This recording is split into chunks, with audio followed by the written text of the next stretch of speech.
primeira coisa que eu gostaria de saber como vocês gostariam de ser chamados nessa entrevista. Pode me chamar de Chui. Pode me chamar de Absorto. Maravilha. Que dia é hoje? 19, eu acho. Não, 18. 18 de setembro. Isso, de 2018. De 2018. Bom, vamos começar aí mais pro sentido tech. Até essa é uma pergunta também, né?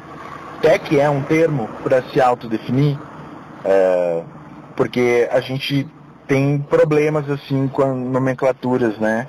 Tipo, eu sou hacker, aí as pessoas não entendem o que é hacker, as pessoas não têm uma noção clara, acho que hacker é cracker, eu acho que hacker é tudo igual. Então, eu, em vez de perguntar sobre tech, do termo tech lá de CMI, de onde eu vim, eu vou perguntar primeiro a ideia de vocês sobre o termo hacker. Se vocês se consideram hackers, o entendimento de hacker que vocês têm. Eu não me considero hacker, mas eu acho que a cultura hacker assim, serviu para mim no sentido da desobediência, né? No sentido que eu acho que é mais básico assim da palavra. E eu acho que a palavra problemática, assim, a palavra tech é problemática. A gente tem várias críticas no rolê anarquista, várias críticas à tecnologia, mas serve para se identificar basicamente, assim, quando alguém está falando de que a gente está pensando, eu estou pensando nas questões tecnológicas, estou pensando do jeito que a tecnologia interage com a gente. Então, essa ênfase é uma ênfase tecnológica, né? Mas acho que esse rótulo, ele tem esse lado ruim, assim, tanto o hacker quanto o tech, de ter uma carga muito forte, assim. Mas eu acho que por pensar hacker como uma coisa de desconstruir, de desobediência tecnológica, eu acho que sim, acho que é uma palavra que nos é útil, assim. Mas não tô aí para disputar esse termo, assim. Não, eu acho bem difícil fazer essa disputa. Não sei se tu não tá afim de disputar porque é uma batalha perdida ou se é porque disputar termo não faz sentido, né? Não sei. Mas a minha visão de hacker é alguém que vai lá cavar e ver como é que a parada funciona. E aí, se hacker é isso, então a epistemologia anarquista seria isso. Seria se perguntar como que as coisas acontecem, como que as coisas funcionam, como são as nossas relações, como é que a gente produz o que a gente quer produzir, como é que a gente faz o que a gente quer fazer. Então seria assim, quase uma forma epistemológica. E aí... Mas o termo, não, acho que eu também não estou afim de disputar termo. Eu tive dificuldades ao eleger o tema o título da pesquisa, primeiro por receio de que o termo hacker não fosse bem aceito na academia. Uhum. Segundo, que o meio que me formou como hacker, entre aspas, assim, porque eu me sinto bem menos hacker que vocês, por exemplo. Mas também sou um curioso, principalmente, antes de tudo, né? E aí o coletivo que me formou me deu esse nome de TEC, que foi o CMI, né? Tem o TEC Servidores Global, TEC Servidores Brasil, TEC Servidores, TEC Manutenção, TEC... Tipo, não havia hacker, havia TEC. Então, pensando um pouco nesse coletivo que me formou, e um pouco com essa restrição, assim, de aceitação na academia, eu usei esse termo tech. Então, também acho que ficar disputando o termo é ruim e acho que tem uma carga semântica atualmente, principalmente criada pela mídia e pelos filmes de Hollywood, ao termo hacker, que complica bastante, assim, né? O entendimento de que, por exemplo, a pessoa mais hacker que eu conheço no dia de hoje é um senhor de 66 anos de idade, que ele tem um torno mecânico em casa e que ele passou a vida inteira em cima daquele torno e que você leva qualquer coisa lá pra ele olha, dá pra fazer, não dá, não, peraí, faz aqui, faz ali. Esse pra mim é um puta hacker. Uhum. Aí, a minha última pergunta para encerrar esse bloco, que daí a gente encerra esse bloco de definições, assim, a pergunta é se somos todos hackers. Não. Não. Eu acho que, pegando um pouco da questão da epistemologia também, praticamente ninguém é hacker, né? Se eu parar para pensar que é realmente desconstruir e ir muito atrás dessa curiosidade, ou muito poucas pessoas ou quase ninguém, assim. Porque a gente está talvez começando a arranhar assim, a superfície das coisas e parece que ao mesmo tempo tem um movimento cada vez maior principalmente na parte tech, de aceitar as coisas como elas são, de as coisas serem mais fechadas e as pessoas ficarem mais tranquilas com isso, talvez. Então acho que não. Eu costumo falar de uma distinção entre usuário e consumidor. Ainda bem que desenvolvedor? Ainda bem que ninguém está ouvindo. Não, tudo bem. Mas usuário e consumidor. Na rádio, usuário e consumidor. São duas disposições, assim, dois modos de ser, para a gente ficar na mesma nomenclatura aqui. São dois modos de ser. Usuário seria uma pessoa que usa e quer saber como que usa e quer saber como é que funciona. Enquanto que o consumidor quer saber, o único interesse é: funciona ou não funciona? Apertei o botão, fez o que eu quis, então tá tudo certo. Então, para mim, hacker seria mais alinhado com essa postura de usuário, ou seja, usuário de um programa, usuário do... Mas tu não acha que tem uma camada um pouco mais submersa do que esse nível de usuário? Porque um usuário não vai descompilar um binário, um usuário não vai... É que o termo ainda pode ser ruim, mas eu não lembro, era isso mesmo? Mas eu acho que tem uma camada a mais. Acho que quando a gente fala em usuário é retomar um pouco o controle, e talvez o hacker é tipo desmontar e entender por trás desses processos, né? Acho que é quase como se fosse 3 níveis. O consumidor ele não quer nem saber o que é o processo. Ele quer só que a coisa aconteça. Aí o usuário acho que quer entender os processos e o hacker talvez quer desmontar esses processos e inventar outros. Pensando agora, né? É, uma coisa mais ou menos assim. Também. Teve um fenômeno aí nos anos 2013, por aí, sei lá, aqui no Brasil, do Anonymous, né? E no Anonymous tem uma frase bobinha lá, né? Somos todos, não sei o quê, divididos por 1, pelo 0, sei lá, enfim. E aí, só que dentro dos grupinhos tem uma discussão que diz: se qualquer um é Anonymous, então ninguém é Anonymous. Então, se qualquer um pode ser hacker, então ninguém é hacker, né?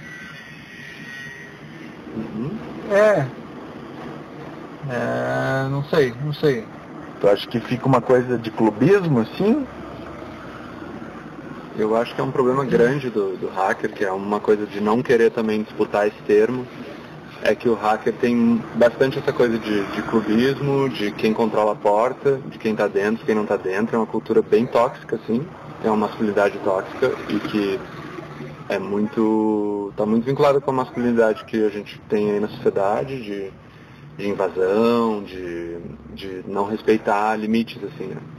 E é muito fácil de pegar isso até um certo ponto. A gente não quer respeitar vários limites, principalmente os limites tecnológicos, os limites impostos pelas corporações na tecnologia e que prejudicam a nossa vida, assim, né? Nos deixam menos capazes de fazer as coisas. Mas a gente tem que estar muito atento com quais limites a gente também tem que respeitar, que são os limites das outras pessoas, assim. Então, essa é uma coisa da cultura hacker que é bem ruim, assim, bem negativa, que é esse clubismo, essa competição de quem é mais fodão no rolê, assim, né? Porque eu acho que tem hackers e tem hackers, tem hacker spaces e hacker spaces, tem coletivos hackers e coletivos hackers, tem uns que tem pedigree, inclusive, né? Eu acho que é como o anarquismo. Existe uma série de valores que tentam definir para onde que um grupo de pessoas vai, tipo, uma série de valores da cultura hacker, uma série de valores anarquistas. Isso não consegue garantir que as pessoas vão seguir esses valores e que isso se desenvolva num ambiente assim, né, uma cultura onde os valores são evidentes. Então, na minha opinião, é bem esperado que não importa quais os valores que a gente tenha, a gente vai fazer merda. Infelizmente. Então, assim, romper limites. Aí seria uma das coisas que está assim como um objetivo, né? Não vamos deixar que nos submetam porque essa tecnologia é fechada e agora a gente tem que comprar mais e agora a gente tem que ficar esperando um patch de uma empresa privada ou qualquer coisa do gênero. Então a gente vai abrir isso aqui, ver como é que funciona e fazer a nossa própria versão. Aí, claro que isso é um poder e com poder faz várias outras coisas, não só aquela coisinha que você está mexendo. E aí tem isso de violação de privacidade, tem várias coisas que uma pessoa que tem uma habilidade técnica que não possui nenhuma restrição interna dentro da habilidade, vamos dizer assim, é simplesmente uma habilidade, a hora que ela passa a decidir, ela vai fazer um monte de coisa. E não existe garantia disso. Acho que tem sim, dentro de uma cultura ou dentro de um grupo, formas de sanção que vão daí meio que apontar mais para um caminho ou para o outro. E aí com certeza eu concordo que a cultura hacker que existe, que nem sempre segue os valores, mas as pessoas ali, daquela coisa amorfa, bizarra que a gente chama de hacker, de anarquismo, vão fazer merda o tempo todo. Segundo bloco, são 2 perguntas, mas eu acho que a primeira pergunta já vai formar um bloco inteiro, agora relendo a pergunta. E a pergunta é se a internet é um palco de confrontação ao poder. Cara, eu acho que é parecido com a resposta anterior, ela poderia até ser, mas eu acho que é meio fraco como palco. Ela tem funcionado bem para divulgar ou para chamar, mas ela tem sido bem ruim em termos de organização. As pessoas não sabem usar a internet para se organizar, elas sabem usar a internet para convocar, uma coisa muito pontual, assim, de quase individual mesmo, uma coisa de broadcast, assim, alguém divulga, todo mundo sabe e isso parece que funciona bem. Mas confrontação, cara, não sei. Que tem uma parte que eu acho que pode ser confrontacional, assim, na internet, e que é situações de ataque direta mesmo, que acontecem contra a infraestrutura, né, das pessoas que têm mais poder e que sabem utilizar as ferramentas, atacar uma infraestrutura. Acho que isso é um dos poucos momentos que eu ia dizer que a internet pode ser confrontacional, assim. Tanto quanto também como repositório de denúncias, como é, por exemplo, o caso do Wikileaks, ou como é grandes ações de hackers de realmente detonar alguma empresa ou detonar alguma infraestrutura. Acho que esse é um palco que a internet pode ser confrontacional, assim. No outro, mais ou menos, eu concordo com o que vocês falaram, de que, em geral, serve só como divulgação e como tirar a energia das pessoas debatendo opiniões umas com as outras e não confrontando nada, assim. Em 1995 foi publicado um manifesto na internet chamado The Clue Train Manifesto, que tinha 95 premissas, e uma delas diz uma coisa muito interessante, que é: o meio não é a mensagem é a mensagem. E aí, quando a gente pensa que a internet como palco de confrontação ao poder, eu acho que isso que a Abobrinha colocou é bem interessante mesmo, de Vamos definir então que confrontação é essa e consecutivamente o poder, apesar da gente, acredito, concordar bastante assim, já de tá mais claro o que é o poder, né? Mas essa confrontação. E aí, enquanto tu falava, eu pensei na coisa da própria Rádio Livre, né? Que se colocava dizendo que enquanto a gente sobe essa antena, enquanto a gente liga esse microfone, a gente está fazendo ação direta. A gente está confrontando o poder, jogando as nossas palavras no espectro sonoro e fazendo a nossa confrontação, seja ela nas ondas do rádio, ou na internet, enfim. E aí, por isso que eu pensei na coisa da mensagem. O meio não é a mensagem ser a mensagem, né? Porque aí a gente começa a perceber que, ok, a internet corporativa, comercial, do jeito que ela está hoje, ela é mais palco de alienação do que de confrontação. Mas talvez existam resistências, assim, enfim. Como é que seria encarar a tecnologia como a, sei lá, máquina, manifestação material? Acho que foi a primeira coisa que você falou. Então, podemos falar sobre isso. E em seguida a gente pode falar como que é a tecnologia enquanto conhecimento. Conhecimento como tecnologia. Isso.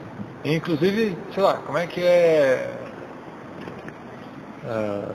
desejo como uma máquina tecnológica. E daí dá para entrar também nesse aspecto. E aí? Já está com ele na mão aí. Podemos começar pelo primeiro. Essa era uma coisa que eu pensei enquanto a gente estava aqui falando, pensar o conhecimento, se tinha falado na pergunta, né, a internet como um local de confrontação. Acho que sim, acho que tem um momento, né, um uso da internet que é divulgação de conhecimento, que pode ser inclusive individual, e que gera confronto. Isso não é, né, a causa e efeito não é direta, inclusive nas outras formas, né? Você pode tentar causar algum tipo de distúrbio de infraestrutura e isso não acontecer. Ou a gente, enfim, tentar disseminar uma ideia em grupo e essa ideia não ir para frente.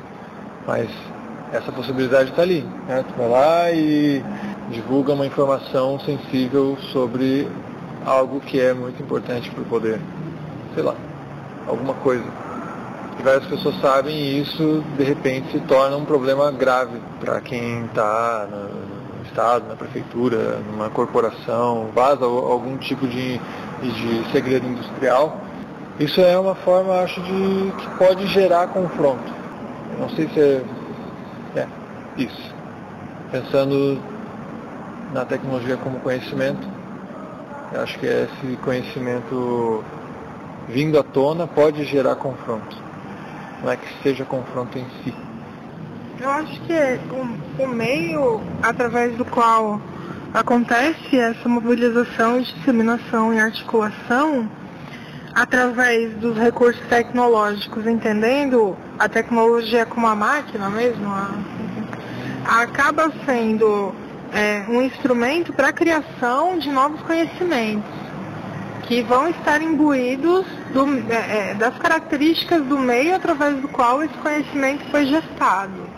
Não vai ser, à medida que a gente for se mobilizando, disseminando, se articulando, a gente vai estar criando novos conhecimentos, né, que vão ter características advindas também do meio e das possibilidades que aquele meio pelo qual a gente está se comunicando, ele oferece. Eu acho que o mundo virtual, ele oferece bastante meios, né? O meio virtual oferece muitos meios para que a gente tenha rápido acesso à informação, a pessoas, a diferentes epistemologias também que fogem ao nosso contato do dia a dia, né? Então, enfim, o que eu pensei agora é que esse conhecimento criado ali, nessas articulações, né, nesses movimentos, ele vai ser vai ter a participação do meio nisso, nesse resultado. E aí entra, né, não só as pessoas, mas o que as pessoas podem fazer com aquelas ferramentas, né, que elas têm. Eu tenho uma pergunta que pode ser bem geral, assim, para todo mundo, que daí dá para rodar mais o microfone. Que é uma pergunta bem capciosa, assim, como todas, eu acho, que estão vindo, né? Mas é perguntando se existe uma internet para além da internet. Se existe uma outra internet. Se há, dentro das camadas da internet, outras possibilidades, outros campos do que aquilo que está posto, que a gente não conhece, ou não sei, é uma pergunta bem aberta, assim, mas para a gente pensar, sabe, que internet é essa que a gente usa e que possibilidades tem a internet, de repente, eu acho que fica mais claro. Eu acho que a internet, como a gente conhece hoje, ela já é muito diferente do que ela era originalmente, vários estágios que ela já passou. E acho que isso torna claro de que é possível ter outras internets, e de fato eu acho que já existem outras internets, eu acho que tem outros protocolos que permitem que a gente se comunique também, que a gente esteja passando informações e trocando contatos por outros protocolos que não são esses que estão dados aí, que estão desde o início da internet. Eu acho que várias mudanças aconteceram e fazem com que seja mais importante do que nunca tomar o controle e fazer uso desses novos protocolos, desenvolver novos protocolos, tomar controle da infraestrutura também, como a gente vinha conversando antes. Então, acho que respondendo a pergunta, acho que tem como ter outras internets e acho que elas já estão sendo desenvolvidas e já estão sendo usadas e é uma questão mais da gente estar engajado nisso, assim, né? Não que seja a solução para tudo, mas que é uma possibilidade que se abre para estar fugindo um pouco dessa internet que está cada vez mais comercial, mais controlada e que está caminhando para uma vigilância total. Assim. Então acho que é muito importante que a gente faça uso dessa outras tecnologias. Assim. Acredito eu que por ela estar sempre em movimento, ela sempre está cada vez mais para frente nessa questão de revolução, sempre buscando algo mais.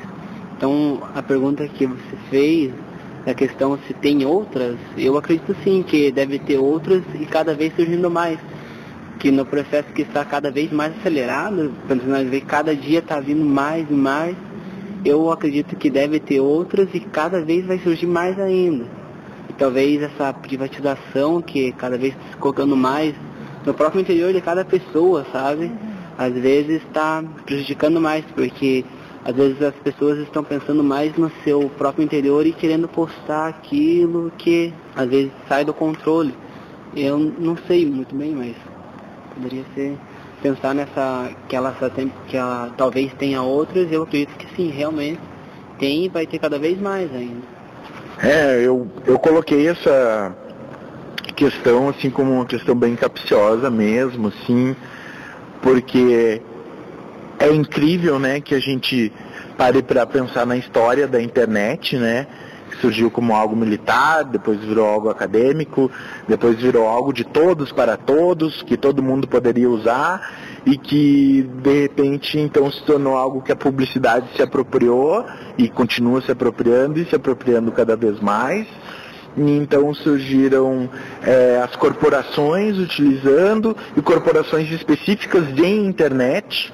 E se a gente for ver, hoje em dia, as empresas mais lucrativas do mundo, aquele papo todo idiota, são empresas que não vendem nada, né, físico, isso e aquilo, que estão só na internet. Então, são empresas que vendem coisas que não são coisas e que estão na internet. Então, está cada vez mais corporativizado. E, ao mesmo tempo, os governos se digitalizaram e se utilizam da internet com um monte de dados. Você faz o cartão do SUS e os caras já têm teu nome, teu endereço, teu isso, teu aquilo, teu não sei o que. Você não pode nem quebrar a perna sem passar por uma digitalização ali de dados de governo, isso e aquilo, sabe? Por fim, a gente retorna daí de quem é a internet, sabe? De quem é a propriedade da internet. A internet é um IP, a internet é uma onda, a internet é uma tecnologia, a internet é um protocolo, porque se a gente for pensar no Tor e várias outras tecnologias que se utilizam desse tráfego de dados para gerir informação, distribuir, disseminar, enfim, eu enxergo várias internets. E aí, como essas várias internets se transformam em palco de confrontação ao poder, eu acho que isso não está na técnica, não está no hardware, não está no meio, mas está essencialmente nas pessoas que o fazem, né?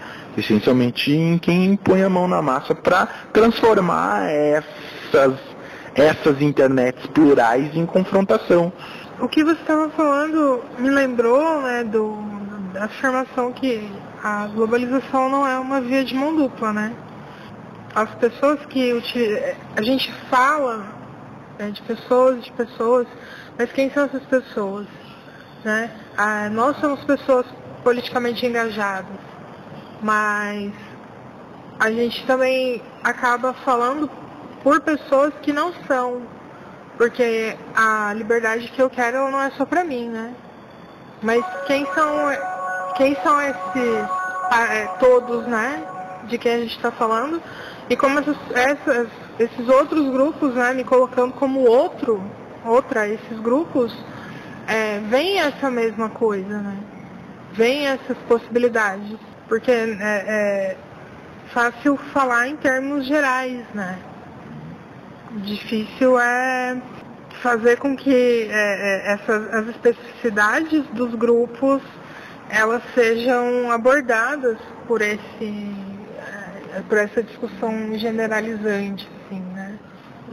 Então, é muito comum a gente, a internet é para todos, o acesso é para todos, mas a gente já sente a censura.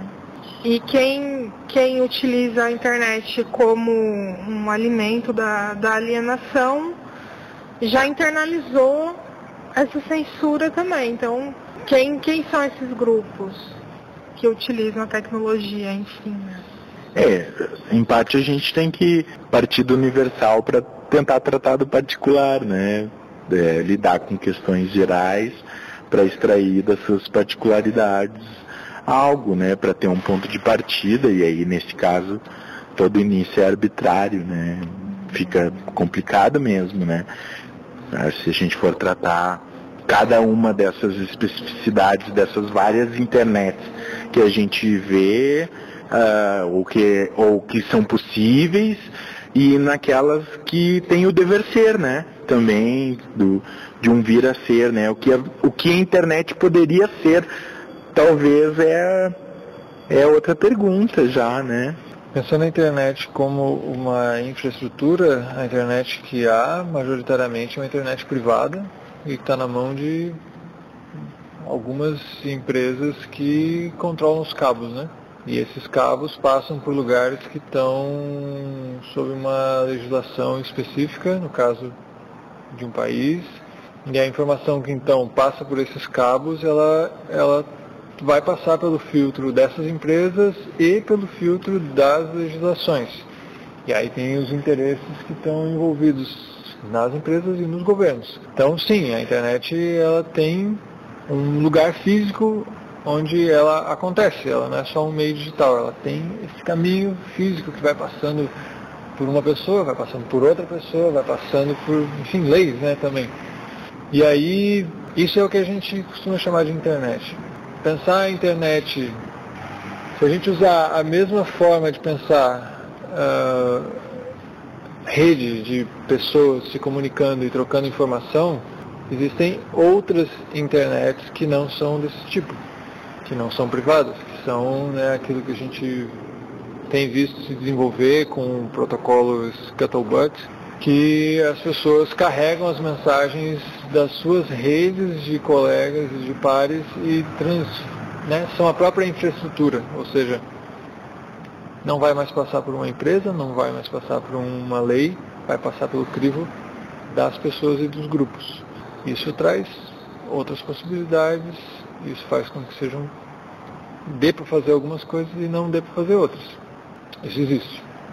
Isso está acontecendo agora.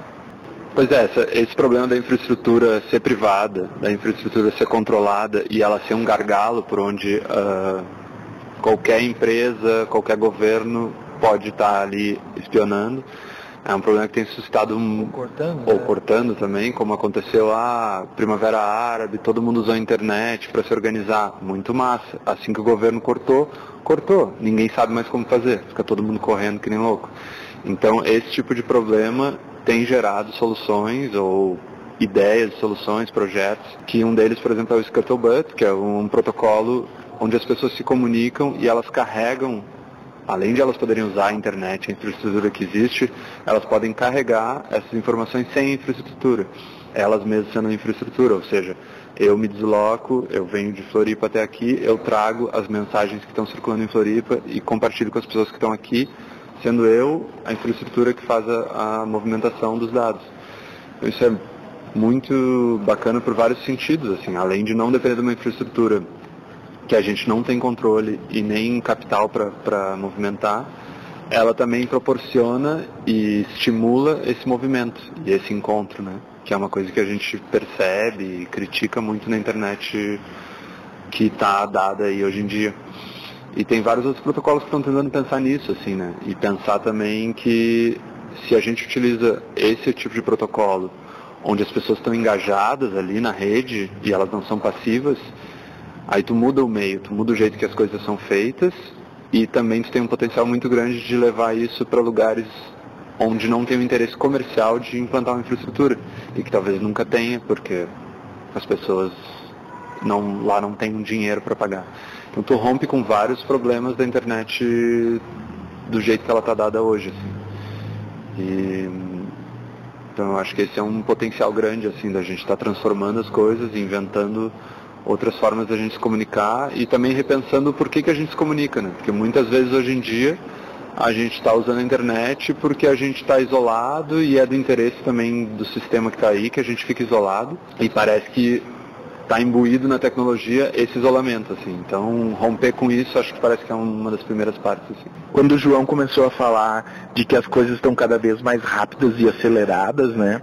Eu lembrei de um dado, assim, de uma ideia, de uma percepção, de que uma mensagem escrita num papel no Império Romano levava 2 semanas para atravessar 100 quilômetros, sei lá, eu não faço ideia, né? E que hoje, para atravessar 100 km, basta um clique, né? E aí, quando você falou em Scuttlebutt, isso? Que é o velho correio punk, né, cara? Ah, tu tá indo pra lá, então pega essa pilha de zine aqui, leva pro brother lá, entrega lá pra ele, papum, sabe? Eu acho que um pouco é essa ideia apropriativa, né? Da gente se apropriar e ressignificar o tempo todo, e aí vem uma aceleração e uma transformação nos usos, nas ideias, nos costumes, mas se a gente pensar nela ser sempre apropriativa, né, que realmente traga mais para perto das pessoas, né, não só como um nível de consumidor, né, mas como alguém que é articulador daquilo também, né? Que não é um sujeito de clique, mas é um sujeito de interação, né? É possível dizer que com isso que vocês acabaram de falar, a gente vislumbre, não a possibilidade, mas talvez até uma certa realidade de que a internet não é o único meio de comunicação que a gente tem? Até quando tu estava falando isso que tu estava trazendo agora, de as pessoas estarem implicadas, e aí a tua pergunta vem casar muito com o que eu estava pensando, que às vezes a gente tem essa ilusão de que hoje a gente vive num mundo globalizado, que as mensagens são muito rápidas e que compara, por exemplo, com a mensagem romana que levava um tempão, mas se a gente for não tão longe no tempo dos romanos, mas por exemplo, quando Sacco e Vanzetti estavam sendo julgados nos Estados Unidos, no mundo inteiro, um dia depois de eles serem julgados, teve manifestações e atentados e toda uma onda de solidariedade que hoje, com a internet super rápida que a gente tem, não sei se teria. Porque, ao mesmo tempo, tem um fluxo de informação tão grande e tão avassalador que as pessoas não estão implicadas naquelas informações.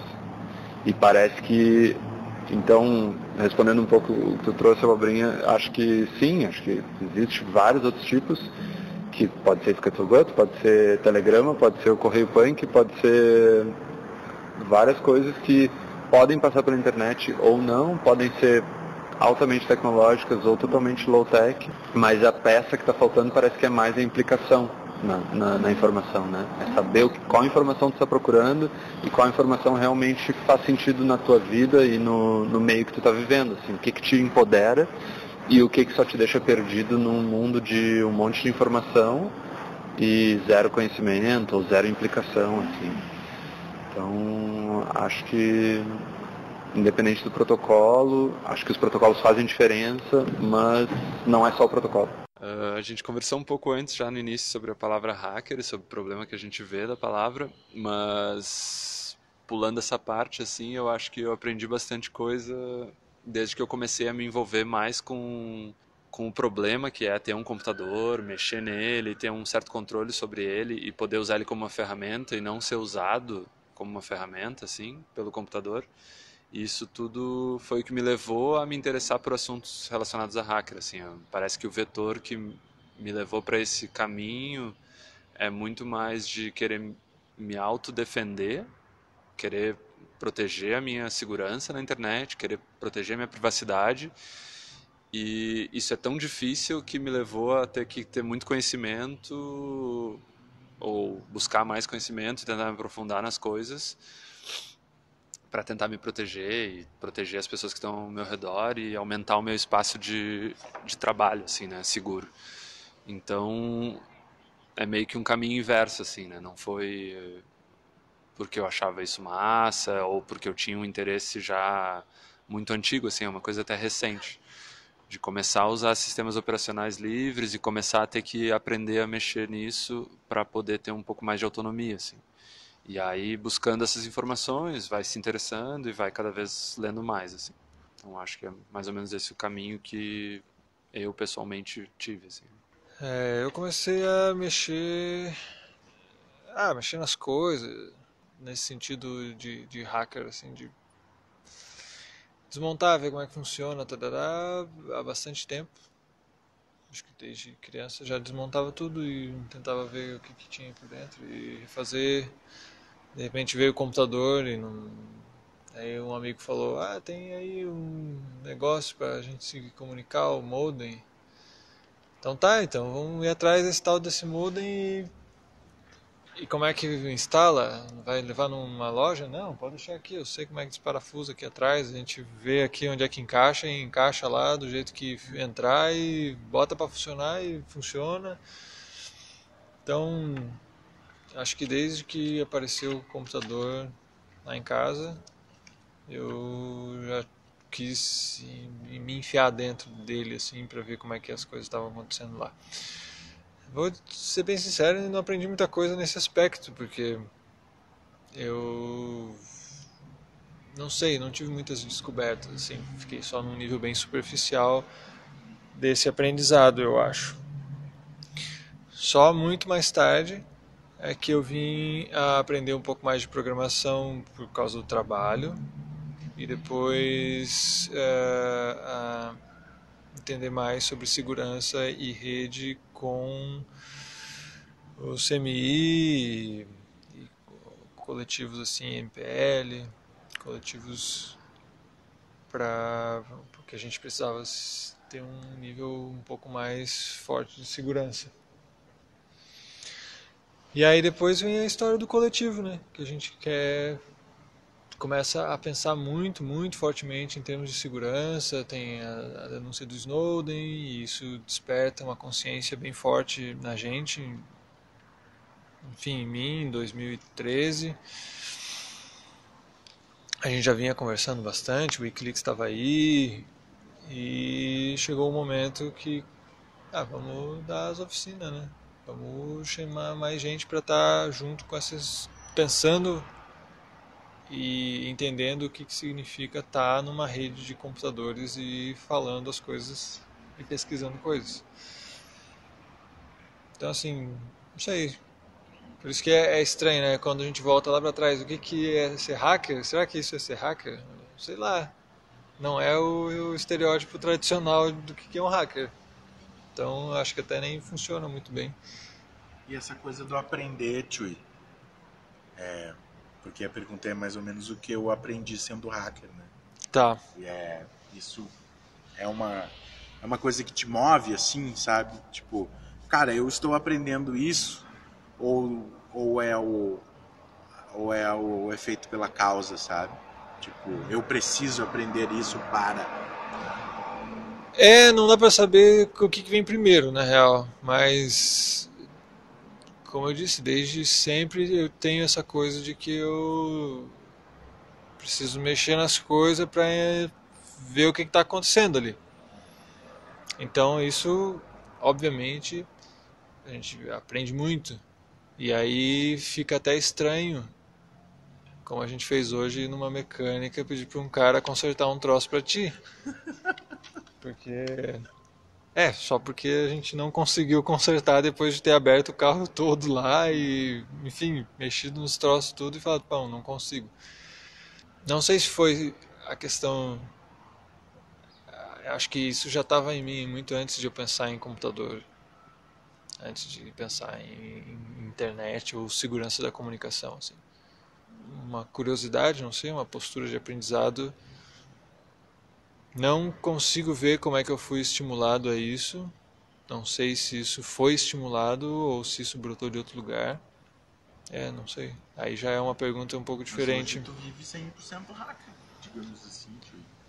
Se você... O princípio né? Tu sempre começa vendo como é que é isso aqui, como é que a gente resolve por conta própria e Inclusive quando tu usa, sei lá, um Linux da vida, a primeira coisa que tu faz é tentar resolver por conta própria. E isso implica estar junto com a galera, ou seja, entrar nos fóruns e não pagar para alguém. Eu acho que foi a coisa do computador e, enfim, esse modo de ser hacker que tem um viés muito, um foco assim, né, na tecnologia. Foi só, na minha vida, foi adicionar mais um campo para atuar do jeito que eu já vinha atuando. E como é que isso virou um coletivo Mariscotron? Como é que o Mariscotron surgiu? Pode ser também. E como é que tu te enxerga nele e como é que tu enxerga o papel do coletivo? Isso pode ser especificadamente o do Mariscotron, mas como um papel específico dos coletivos hackers também. Cara, o Mariscotron surgiu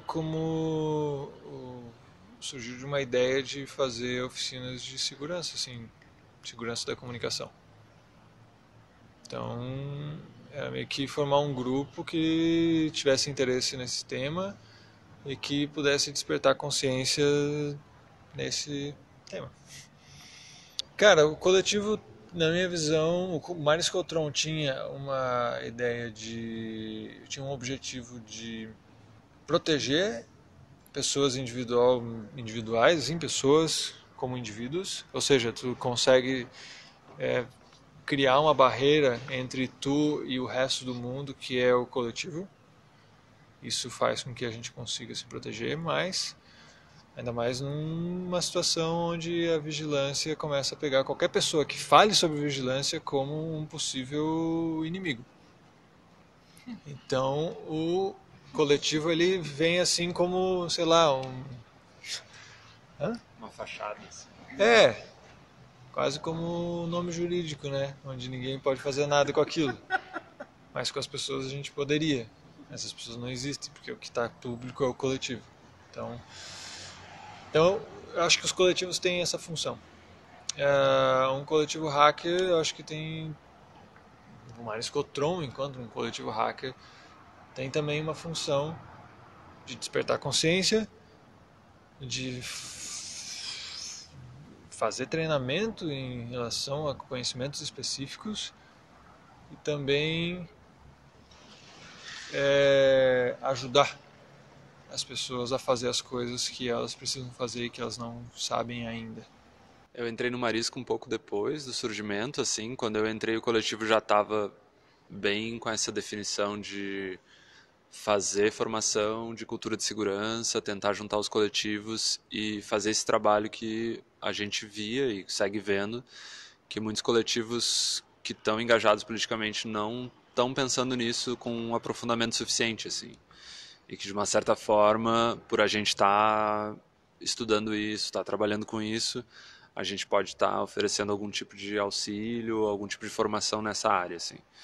Então, desde que eu entrei, a gente tem tentado fazer isso, de trabalhar com esses textos, trabalhar com formação e, junto com isso, trazer uma crítica à tecnologia, assim, porque acho que, às vezes, a questão hacker ou a questão tecnológica, ela tem um caráter muito sedutor, assim, de que a tecnologia vai nos ajudar, de que ela vai nos salvar e de que vira um fim em si mesmo, assim.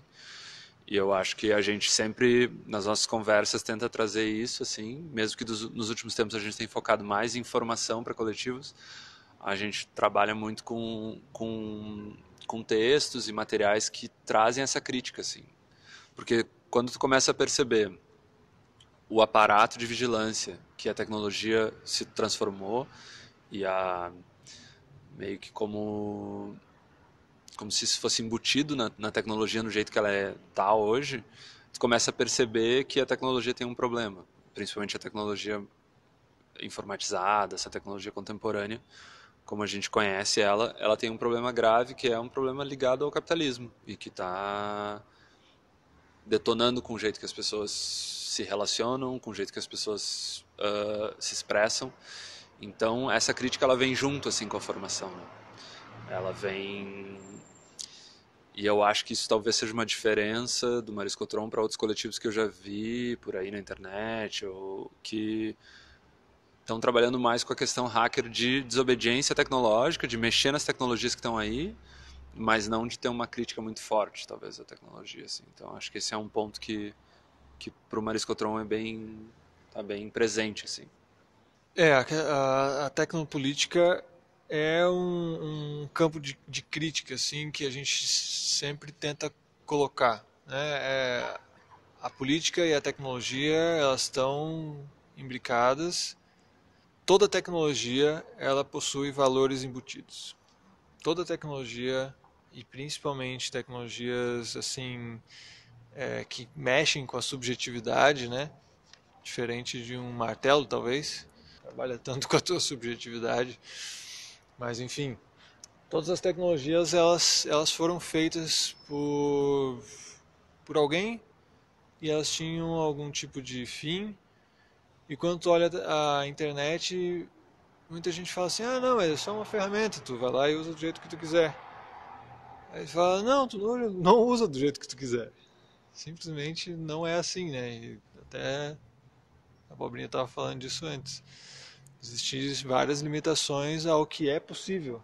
E aí, nesse aspecto, assim, do que uma pergunta bem importante para a gente pensar é: quem financia a internet hoje, né? Porque daí quem financia dita para onde ela vai.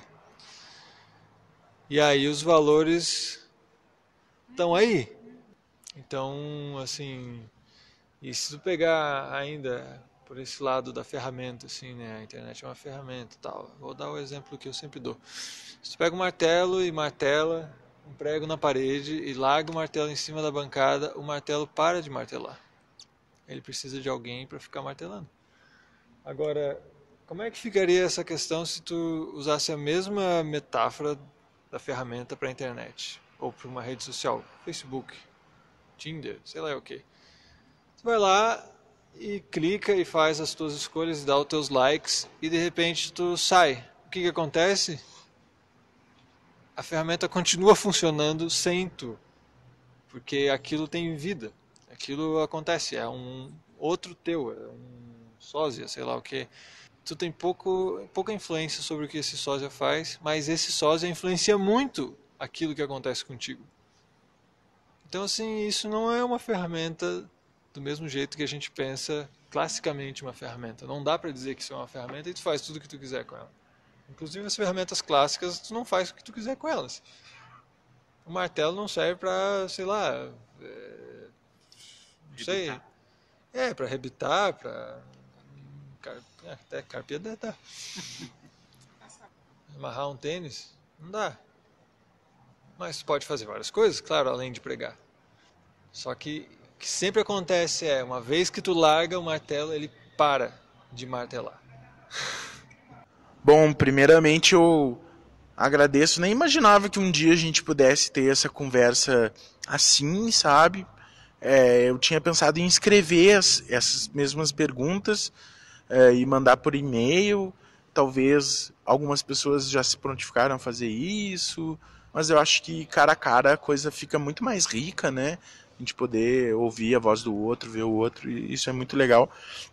E é mais interessante ainda que a partir das respostas me conduziram para um outro lugar, e que é o lugar que é muito curioso, que é mais ou menos o lugar que nos trouxe aqui, porque se a gente está falando de tecnologia apropriativa, questionadora, que confronta o poder, que se coloca em posição ou como campo de possibilidade a uma confrontação do poder, a ideia desse encontro, que por N motivos acabou acontecendo de uma maneira diferente, era para se falar sobre democracia. E aí agora eu vou jogar a pergunta, entregar o microfone e aí sei lá o que vai sair daqui. Mas a pergunta é o que a internet tem a ver com a democracia e de que tipo de democracia a internet pode articular, pode mexer, pode transformar, enfim. Cara, o negócio é o seguinte, democracia é guerra, eu acho que ninguém tem dúvidas disso, né? A democracia, ela instaura pequenas guerras constantes, institucionalizadas do governo contra as pessoas.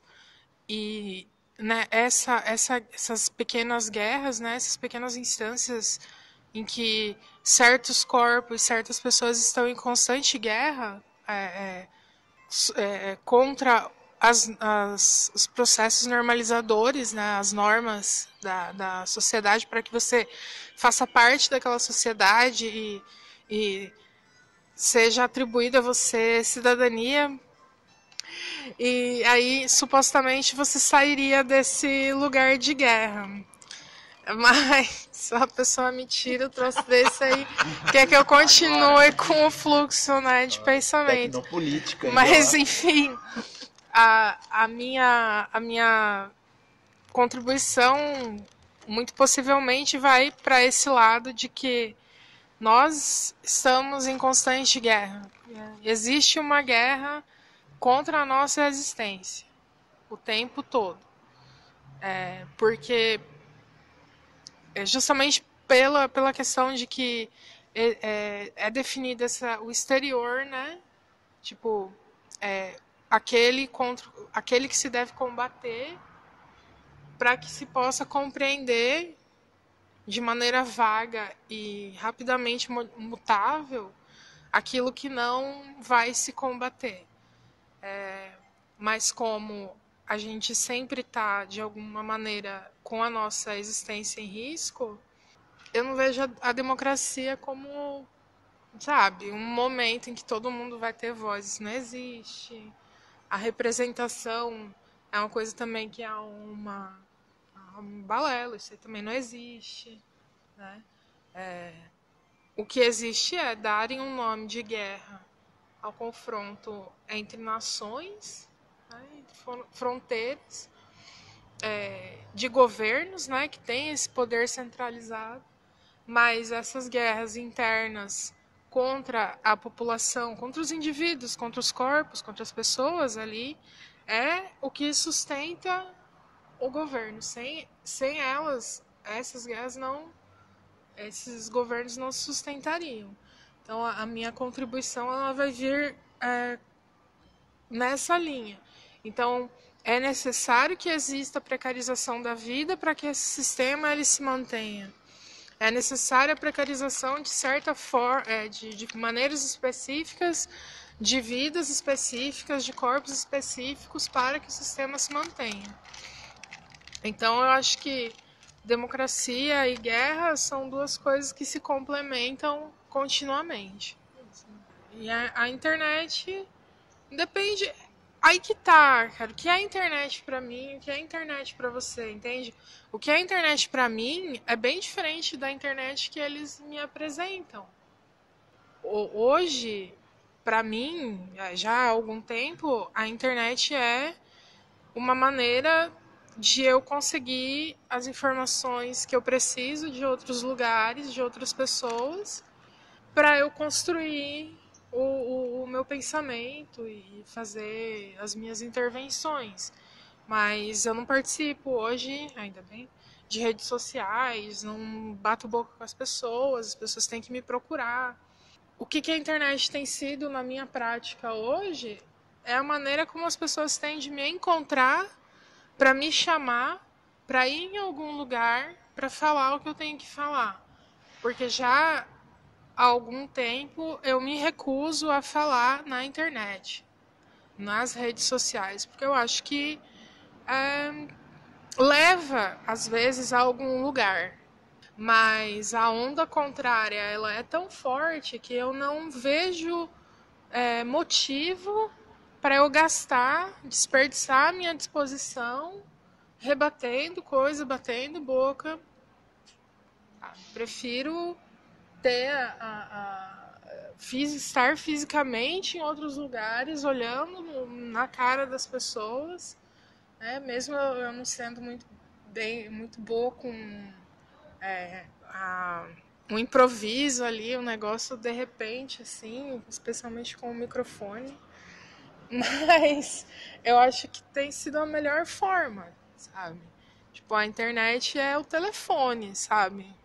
De certa maneira, assim. Eu não uso isso de outra maneira, né? Pensando na democracia como também um espaço legítimo de decisão e com todos os problemas que isso traz, assim, aproveitando um pouco que a Abobrinha falou, de que é uma guerra também por isso, né? Porque é um espaço legítimo e quem está fora desse espaço legítimo não tem a capacidade de decidir, ou quem escolhe estar fora do espaço legítimo ou é posto do lado de fora desse local de decisão.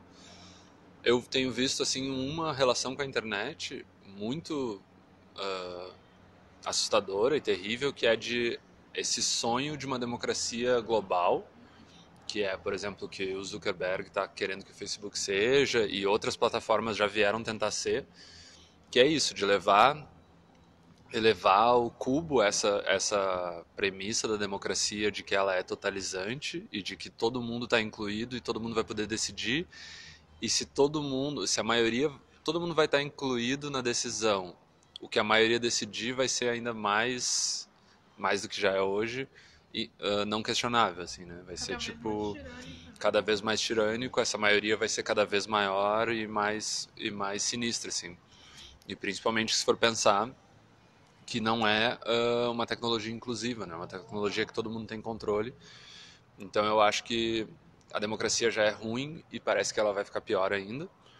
E, por outro lado, fazendo uma conexão assim com a tecnologia, eu acho que tem grupos, tem a gente assim que mais ou menos está por dentro de como é que se desenvolvem, por exemplo, software livre e tal, consegue ver que tem instâncias muito pequenas, que o pessoal gosta de chamar de democrática, mas eu gostaria de usar outro nome, que são grupos que se organizam para construir software, para escrever software, para moderar certos espaços, e que são coisas que me dão uma certa esperança, assim, de que as coisas podem funcionar de outras formas, que não sejam democráticas e que sejam por adesão voluntária e por também querendo sair, é só sair e ir para outro espaço, que acho que é um modelo que, para mim, tanto na internet quanto fora da internet, são modelos que podem servir de inspiração para uma coisa pós-democrática ou antidemocrática e que tenham a ver com a liberdade dos sujeitos e com uma associação muito mais,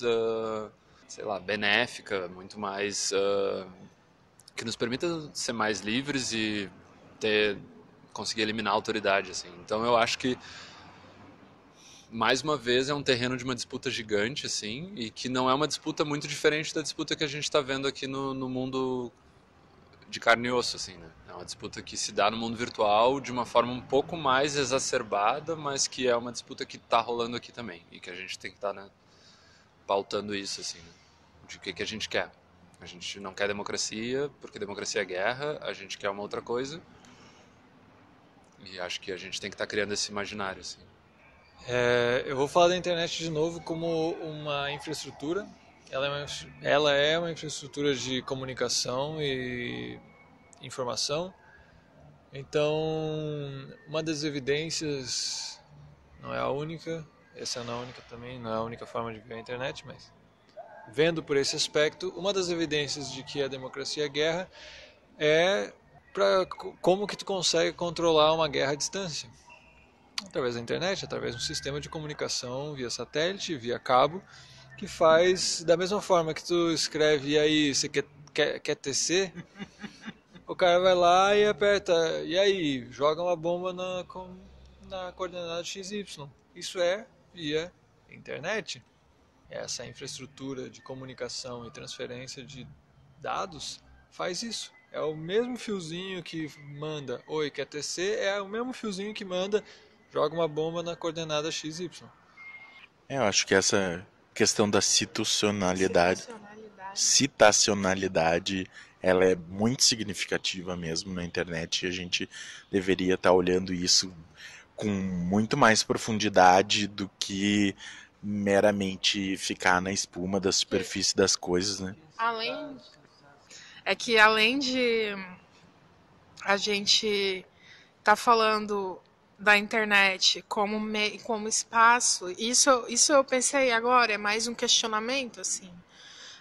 A gente está pensando na internet como um meio de disseminar informação, ela também constitui um meio formativo, né? À medida que atinge as pessoas e modifica o que elas fazem ou leva as pessoas a adotarem certas práticas e perpetuarem as normas através da citacionalidade. A citacionalidade seria, assim, você sempre está retornando a uma norma anterior, repetindo aquela norma anterior, mas com uma diferença que a torna adequada para aquela situação em que você está vivendo. Citação ou de situação? Citação. Citação. É um processo de sempre estar voltando à citação da norma, né? Você reitera a norma, mas reitera ela com uma diferença, né? Então hoje a gente não pode não falar mais que o povo negro é escravizado, mas a gente continua como sociedade voltando a essa norma antiga do povo negro escravizado, na medida em que a gente vive a guerra contra a juventude negra, a gente vê a precarização da vida das pessoas negras, enfim, esse é um dos exemplos, ou então das mulheres. A gente hoje já fala muito, muito mais sobre violência contra a mulher e outros tipos de violência, mas isso são grupos, né? A parte hegemônica da coisa continua voltando àquelas regras e recitando elas de uma maneira diferente para que ela esteja adequada para reagir contra as nossas revoluções. Assim. Então, o casamento é entre o homem e a mulher. Mas se for um casal gay bem comportadinho, pode. Esse é um bom exemplo. Esse é um bom exemplo, né, de assimilação, na verdade, né? São pequenas mudanças para que o hegemônico se mantenha, inclusive como hegemônico, né? A forma que isso vai tomar, ela pode se diferenciar, mas o fim acaba sendo o mesmo. Vou voltar para o exemplo que eu estava dando e pegar uma situação bem real, né? A guerra a invasão e ocupação do Iraque, assim. Então a gente tem o ciclo comunicação, internet, democracia, guerra, comunicação, internet, democracia, guerra, né? Isso ali é muito, muito evidente, assim. Então tu prepara uma invasão e uma guerra prévia usando a infraestrutura de comunicação, que é a internet. Aí tu invade com a desculpa de instaurar a democracia. E aí tu prepara a democracia usando a internet. E aí rola e ninguém aceita. E os caras vazam e falam, tá, e aí, o que deu nisso? Deu tudo errado. Mas assim, o procedimento foi exatamente esse, né? Uma guerra que instaura a democracia, que é validada pela internet através dos meios de comunicação e que fecha o ciclo depois com a guerra novamente para instalar a democracia. E quem promove essa guerra é um governo democrático, né? E eu acho que é importante dizer, é um governo democrático. Tipo, a democracia não é outra coisa que guerra. Quer dizer, ela é outras coisas, mas ela não é anti-guerra. É até engraçado que a gente fale assim, quem promove a guerra lá no Oriente Médio é uma democracia. Daí todo mundo fala assim, mas isso não é uma democracia. Não, isso é a democracia. A França é uma democracia que invade e detona todo mundo. Então, o Brasil é uma democracia, cara. Quando... Não. Quando o Absurdo falou que o Mark Zuckerberg está tentando propor uma democracia global, né? Nossa, na hora me veio lá, né? Fevereiro de 1991, logo depois da queda dos blocos ideológicos lá, né? 89, 90, um sociólogo chamado Francis Fukuyama escreveu um artigo na revista Foreign Affairs falando o fim da história e o último homem, colocando então o democrata, a democracia, como o patamar mais elevado que essa civilização já pudesse chegar, sabe? E aí é quase a mesma coisa que o Zuckerberg está falando, né? Que loucura isso. Eu não enxergo, não meio tomando. Tá. E aí colocando, né, a democracia como o patamar mais elevado, que então acabou a história depois disso, que teríamos paz universal, que teria isso e aquilo, que blá blá blá blá blá.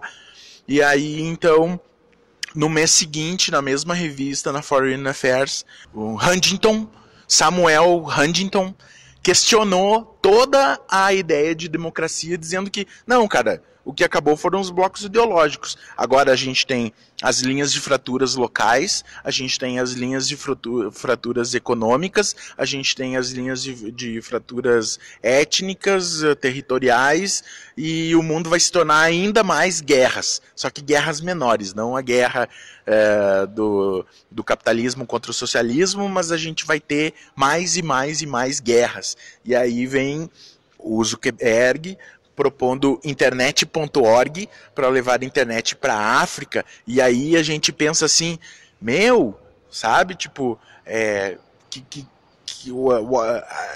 tipo de coisa é essa, né? Que arrogância, isso. E aí, em 2004, um ano depois da invasão do Iraque, em Porto Alegre teve um Fórum Social Mundial, um evento da esquerda institucionalizado em partidos políticos, e levou os presidentes de todos os partidos comunistas do mundo inteiro para lá fazer uma fala, e o presidente do Partido Comunista do Vietnã falou sobre a invasão do Iraque, e ele disse que o Vietnã passou pelo mesmo processo. e ele pergunta: What kind of democracy is this? Que tipo de democracia é essa? Se isso é democracia, invadir um país pela força das armas para impor contra um povo soberano o seu tipo de democracia, isso é democrático? É claro que isso é democrático e assim, tem a coisa de que todo mundo fala, democracia. Pega um conceito que tá sei lá onde. Na Grécia. Cara, nós não estamos falando aqui, quando a gente está falando de invasão, a gente não está falando de conceito, a gente está falando de realidade. O que acontece? O país se chama República Democrática, sei lá das quantas, ou nós somos a democracia mais livre, ou o que esse país faz, ou o que essas pessoas fazem é o que a democracia é. Assim como se os anarquistas fazem merda, o anarquismo é merda também. Eu me lembrei desse texto que a gente está lendo para a discussão de outubro, que é sobre Rojava, e num dos textos, eu acredito que é aquele outro, e não o Rio de Montanha, aquele outro eu não lembro o título. Rojava, Comune e Democracia. Isso, que ele fala sobre a democracia como meio de tomada de decisão e não um fim, não uma forma de governo, mas um meio de tomada de decisão. E eu acho essa ideia bem interessante, né? Porque a gente vê a democracia como algo, como a gente está falando aqui, né? É algo real, e a gente vê esse algo real, totalizante e tudo, mas que esse ato de cada pessoa participar da tomada de decisão e tal, não precisa ser o fim, né? Isso pode ser um meio, um instrumento, né, de tomada de decisão, que aí vai para uma outra instância de governabilidade, de governança, sei lá, usar as palavras. Mas aí a gente chega nesse ponto de como morreu no WhatsApp. Grupão da MPL. Como é que a gente vai tomar essas decisões em grupo e quem não concordar com essas decisões, né? E aí que entra a questão de que parece que a democracia vai sempre gerar a polícia. A polícia que vai pegar e vai dizer qual decisão vai ter que ser seguida e qual decisão foi tomada naquela plenária. E acho que a gente não consegue fugir na democracia. E acho que por isso que é totalmente democrático tudo isso que a gente vê e que a gente discorda, que eu discordo e que a gente questiona, assim, porque sempre vai precisar de polícia, sempre vai precisar de guerra e sempre vai precisar de violência institucionalizada. Não que a gente vá superar a violência em algum momento, mas violência institucionalizada a gente precisava superar, eu acho. Eu queria perguntar para vocês como vocês veem essa ideia de que é possível tomar uma decisão para todos. Porque todo mundo é muita gente, né? Todo mundo é muita gente, né? Se você for pensar em todos, vai ter cada um seu particular. Então, pensar essa democracia é sim pensar uma guerra, porque cada um vai estar em guerra, fora essa guerra em si mesmo, ele queria compartilhar com os outros, às vezes não, ou todo seria muito, só para complementar a sua fala mesmo.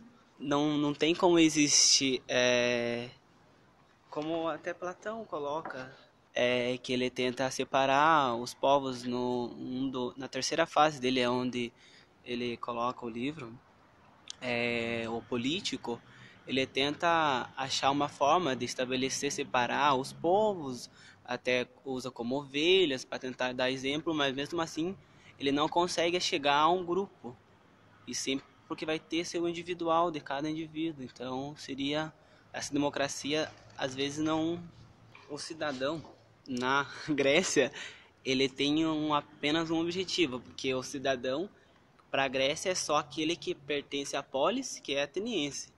Então seria só que ele pertence a um grupo e o resto não seria nada. Mas esse homem branco, não escravo e pertencente às famílias ricas da polis. Então você pensando essa lógica de uma estrutura há tempos atrás, você meio que colocando num contexto agora, parece que a democracia ela tende a fazer esse mesmo movimento, de tentar só trabalhar os mesmos conceitos lá atrás, tentar implicar na sociedade hoje, mas isso não tem como, meu ver, não tem como pensar isso. porque ela foge da capacidade de se estabelecer hoje numa sociedade. Como é que toma uma decisão para todo mundo? Não toma. Não toma. Acho que tem como ver um denominador comum em termos de necessidades das pessoas, e aí a gente entraria numa conversa um pouco diferente, mas acho que os grupos eles se constituem, vou inventar isso agora, acho que os grupos se constituem nas decisões que as pessoas tomam em conjunto, não a priori. Tu não constitui um grupo e depois toma uma decisão. Tu toma uma decisão e percebe, agora nós somos um grupo. Talvez, inventei agora, sei lá.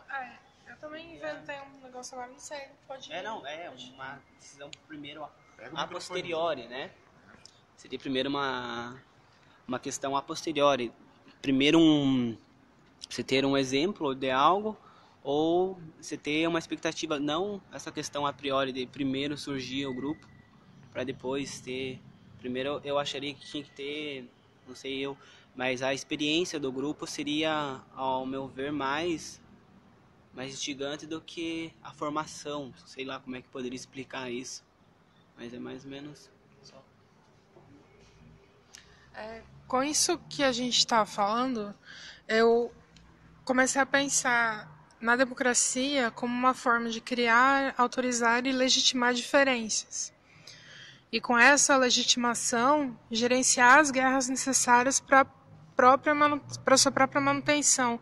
Então a democracia teria a si mesma como fim. Pensando a democracia como instrumento de ferramenta de decisões para que ela contemple a todos, né? E aí a gente vê lá várias discussões sobre a democracia direta como método, e colocando a democracia não como participação, não como tomada de decisão, mas a democracia como só um espaço de fala. Você tem você tem direito a participar, e participar diretamente, inclusive, das tomadas de decisão.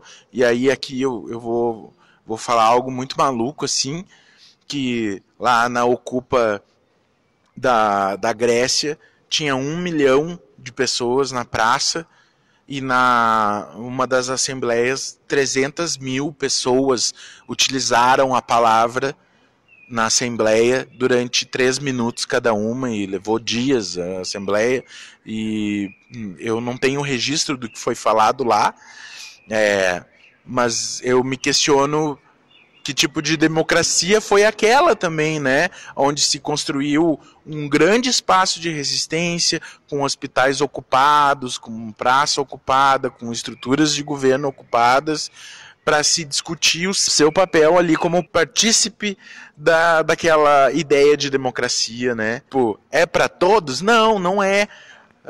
Anteontem a gente falava a questão do capacitismo, né? Aí a democracia ela exclui, ela é mais excludente do que inclusiva. A democracia diz que todo o poder emana do povo, mas é o povo que menos participa da democracia, enfim. Eu sei que a gente está chegando no horário, eu já estou meio me encaminhando finalmente aí. Eu acho que a gente precisa articular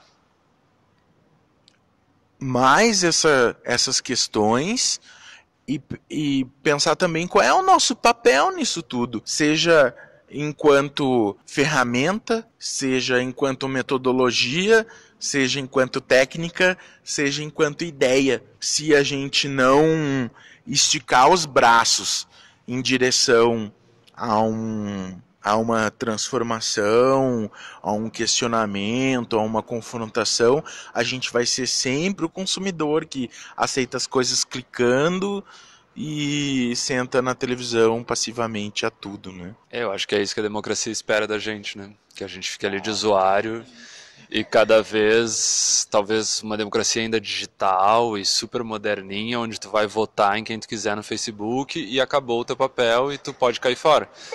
Então, acho que está bem dado assim, de que a gente precisa pegar as coisas com as nossas próprias mãos, a gente precisa destrinchar elas, ver de que elas são feitas E esse exemplo que tu deu da Grécia, eu acho que é um exemplo bem importante de pensar da Grécia atual, assim, contemporânea, das ocupações das praças, não só na Grécia, como no Egito, como na Síria, na Espanha, que quem tinha o poder da fala na Espanha, por exemplo, Podemos, tomou o poder e está lá fazendo a mesma coisa de sempre. Quem tinha o poder da fala na Grécia está lá, tomou o poder, partido de esquerda, e está lá descendo o sarrafo na geral, fazendo as medidas de austeridade que a Alemanha quer e seguindo tudo como a democracia tem que ser. O que tem que ser feito, o que pode ser uma saída, é que esses espaços onde as pessoas se organizam, se encontram e elas falam, é um espaço de fala, não um espaço de decisão. Eu acho que começando por aí a gente já começa a pensar de uma outra forma, que as pessoas vão expor os problemas delas e elas vão se organizar e vão fazer fora dali e não ter que chegar num consenso entre 1 milhão de pessoas, 300 mil pessoas, que nunca vai acontecer, assim. Então, eu acho que tentar encontrar uma solução é participar e junto com essa ideia lá desde século XIX e tal, e cientificismo e enfim, todas aquelas grandes mudanças, né, do pensamento supostamente universal. Eu acho que a gente pretender que há uma solução é compartilhar dessa arrogância da hegemonia, né, dos poderes hegemônicos.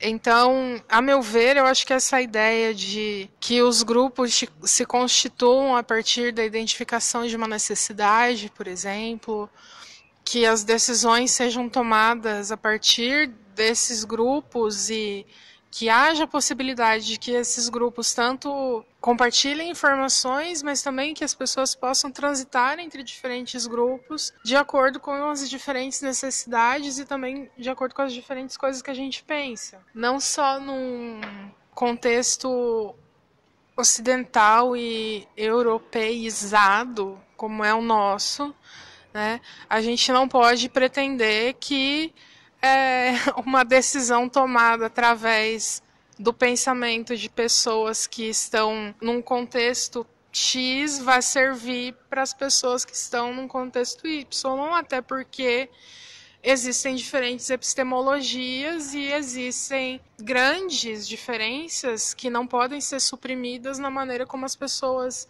compreendem o mundo. É que nem a história da montanha lá que tinha os duendes morando e onde é que era isso? Não lembro. Mas tinha uma montanha, aí alguém queria fazer, acho que é uma coisa assim, fazer uma autoestrada e queriam fazer o túnel na montanha. Aí o povo foi lá e falou, não, os duendes vivem nessa montanha. Não pode fazer o buraco na montanha, porque senão vai tirar eles de lá. E não fizeram o buraco na montanha. Quem sou eu para dizer que os duendes não existem se nas possibilidades epistemológicas de um outro povo, esses duendes são tão reais quanto essa caneta que eu estou segurando, entende? Então é como aquele exemplo da dança de guerra feita dentro de uma tribo indígena lá, invade ali a Câmara e faz uma dança de guerra. E aí vem a gente ocidental e europeizado dizer, isso é uma metáfora, é uma manifestação cultural.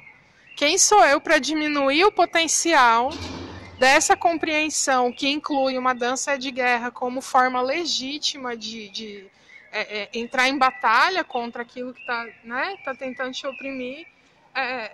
Eu compartilhar dessa arrogância, sabe, totalizante, assim. Enfim, eu acho que não tem uma solução para tudo. Eu acredito que não existe solução, eu não acredito em solução. Eu acho que nada se resolve. E que todos os processos eles são constantes, são modificações constantes que a gente vai ter que ir fazendo à medida que as coisas vão acontecendo.